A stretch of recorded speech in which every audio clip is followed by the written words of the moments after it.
Baik, selamat pagi untuk kita semua. Terima kasih atas waktu yang diberikan. Di sini saya akan mempresentasikan proyek ujian akhir semester Bahasa Indonesia saya dalam sebuah artikel dengan judul Efektivitas Pembuatan Lembar Kerja Siswa dengan Menerapkan Model Pembelajaran Kooperatif Tipe Number Head Together pada materi fisika. Sebelumnya perkenalkan saya, Peter Honorius Netaunus, dari Program Studi Pendidikan Fisika Angkatan 2019. Pertama, kita mulai dari pendahuluan. Nah, di sini dalam kenyataannya keaktifan peserta didik masih sangat rendah. Salah satu cara yang dilakukan guru untuk mengatasi dan meningkatkan masalah pendidikan tersebut yaitu dengan cara menyempurnakan kurikulum yang ada. Upaya yang dilakukan guru akan berhasil jika ada perubahan pola kegiatan pembelajaran, di mana dari yang dulunya berpusat pada guru akan menjadi berpusat kepada siswa. Nah, dalam proses pembelajaran kooperatif tipe NHT ini, peserta didik aktif bekerja dalam kelompok. Mereka bertanggung jawab penuh terhadap soal yang diberikan guru. Misalnya, peserta didik yang bernomor urut 1, bernomor urut 2 dalam kelompoknya akan mempertanggungjawabkan soal nomor 2 dan seterusnya. Walaupun pada saat mereka presentasi mereka bisa ditunjuk untuk mengerjakan nomor lain. Sedangkan pada model pembelajaran kooperatif tipe yang lain, terkadang peserta didik saling berharap kepada teman kelompok lain yang lebih pintar. Jadi, dalam proses pembelajaran kooperatif tipe NHT ini, siswa dituntut untuk berpikir kritis. Karena kita tahu bahwa pembelajaran fisika itu didasarkan pada proses berpikir, tidak hanya bertumpu pada hasil belajar. Nah, proses berpikir yang dimaksud adalah peserta didik dapat mencapai penalaran atau pemahaman fisis mengenai konsep-konsep fisika. Hal tersebut dapat terlihat jika siswa dapat memahami konsep dasar yang berkaitan atau yang dialami dalam kehidupan sehari-hari, sehingga mereka dapat menarik kesimpulan dari pembelajaran fisika yang telah diajarkan oleh guru. Bagian yang kedua yaitu landasan teori. Nah, untuk model pembelajaran kooperatif tipe number head together ini adalah suatu pendekatan yang dikembangkan oleh Spencer Kangen untuk melibatkan lebih banyak peserta didik dalam menelaah materi yang tercakup dalam suatu pelajaran dan mengecek pemahaman mereka terhadap isi pelajaran tersebut.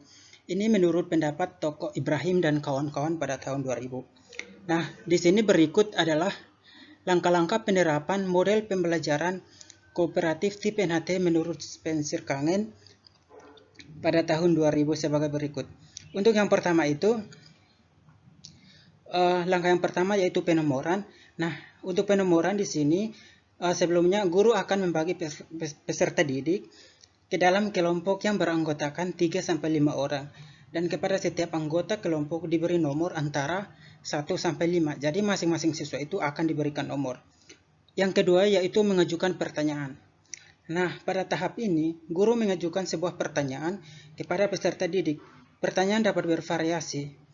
Pertanyaan yang diberikan guru ini bisa saja dapat berupa kalimat tanya ataupun pertanyaan yang spesifik. Untuk langkah yang ketiga yaitu berpikir kritis. Nah, pada langkah ini peserta didik menyatukan pendapatnya terhadap jawaban dan meyakinkan setiap anggota dalam timnya untuk mengetahui jawaban tersebut. Kemudian langkah yang keempat yaitu menjawab. Di sini guru memanggil suatu nomor tertentu, kemudian peserta didik yang nomornya sesuai yang dipanggil guru, maka siswa mengajukan tangannya dan mencoba untuk menjawab pertanyaan seluruh kelas.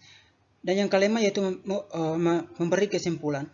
Nah, di sini guru memberikan kesimpulan atau jawaban akhir dari semua pertanyaan yang sudah diberikan yang berhubungan dengan materi yang dijelaskan tadi.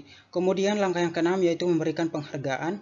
Nah, pada tahap ini guru memberikan penghargaan, contohnya berupa kata-kata pujian pada peserta didik dan memberi nilai yang lebih tinggi kepada kelompok yang hasil belajarnya lebih baik. Nah, ini adalah langkah-langkah dalam menerapkan proses model pembelajaran kooperatif tipe NHT ini. Kemudian yang berikut, nah di sini model pembelajaran ini juga memiliki kelebihan dan kekurangan. Kelebihan yang pertama yaitu setiap peserta didik menjadi siap saat sebelum proses pembelajaran dimulai. Yang kedua, dapat melakukan diskusi dengan sungguh-sungguh. Yang ketiga, peserta didik yang pandai dapat mengajari peserta didik yang kurang pandai. Dan ini ada kekurangannya juga. Yang pertama, kemungkinan nomor yang sudah dipanggil lagi oleh guru, jadi tidak semua siswa itu dipanggil. Nah, kemudian yang kedua, tidak semua anggota kelompok dipanggil oleh guru. Bagian yang ketiga yaitu hasil dan pembahasan. Untuk hasil dan pembahasan, pada kegiatan inti pembelajaran sebagai guru akan menerapkan model pembelajaran kooperatif tipe NHT dengan langkah-langkah sebagai berikut. Nah, yang pertama, untuk penomoran. Penomoran ini di sini guru akan membagi siswa dalam kelompok heterogen yang terdiri atas 4-5 siswa. Pembagian kelompok didasarkan atas kemampuan siswa dengan setiap kelompok masing-masing memiliki anggota dengan kemampuan yang bervariasi. Contohnya, siswa yang berkemampuan tinggi akan dibagikan bervariasi dengan siswa yang berkemampuan rendah. Hal ini adalah tujuannya untuk siswa dapat saling mengisi dalam menyelesaikan tugas yang diberikan. Kemudian, siswa akan dipanggil secara acak oleh guru dari 1 sampai 5 sesuai dengan jumlah kelompok. Kemudian yang kedua yaitu pemberian tugas. Nah, pada tahap ini, guru akan memberikan tugas kepada setiap kelompok berupa lembar kerja siswa atau LKS, dan siswa akan diarahkan mengamati petunjuk yang terdapat dalam LKS yang diberikan guru. Jadi, setelah penomoran pemberian tugas, itu akan diberikan LKS. Kemudian yang ketiga yaitu diskusi.